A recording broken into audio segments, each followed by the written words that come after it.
Whitney, I've had a number of faculty ask me about your study because they're interested in how teachers can improve their teaching, because we have a number of faculty on BYU campus who would like to work on their teaching. So could you just explain a little bit about how you got involved in the study, how the question came about? Sure.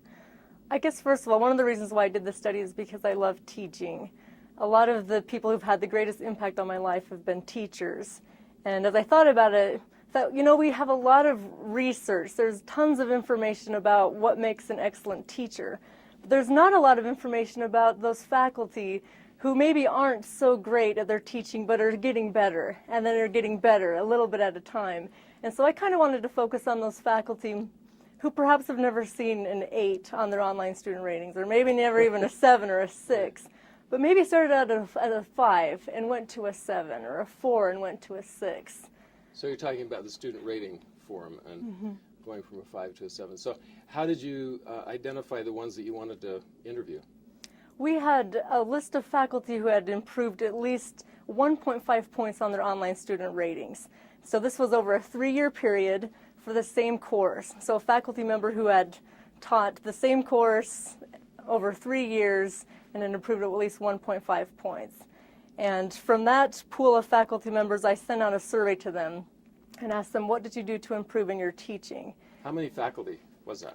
We had we sent it out to 300 faculty, and 200 faculty responded. So we had about 2/3 response rate. So you're saying there were 300 faculty on the BYU campus who improved at least 1.5 standard deviations on their student rating form. Is that what you...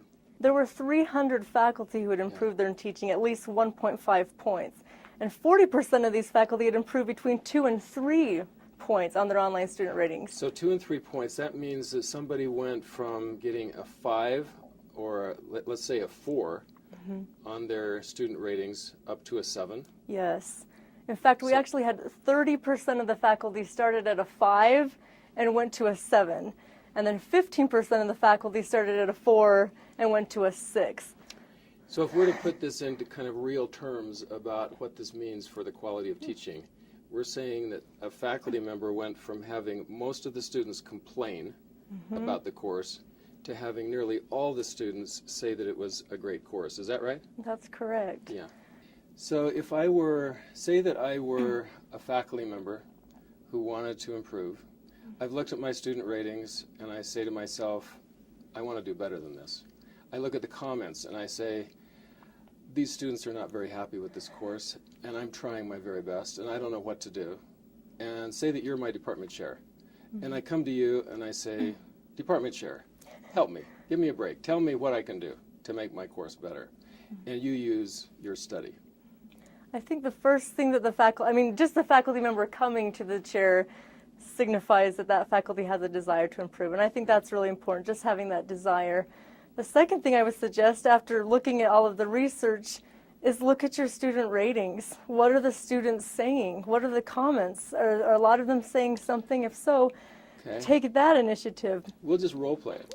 Let's take, my students are saying my class is disorganized. And I don't know what they mean because I've got a syllabus and it seems organized to me.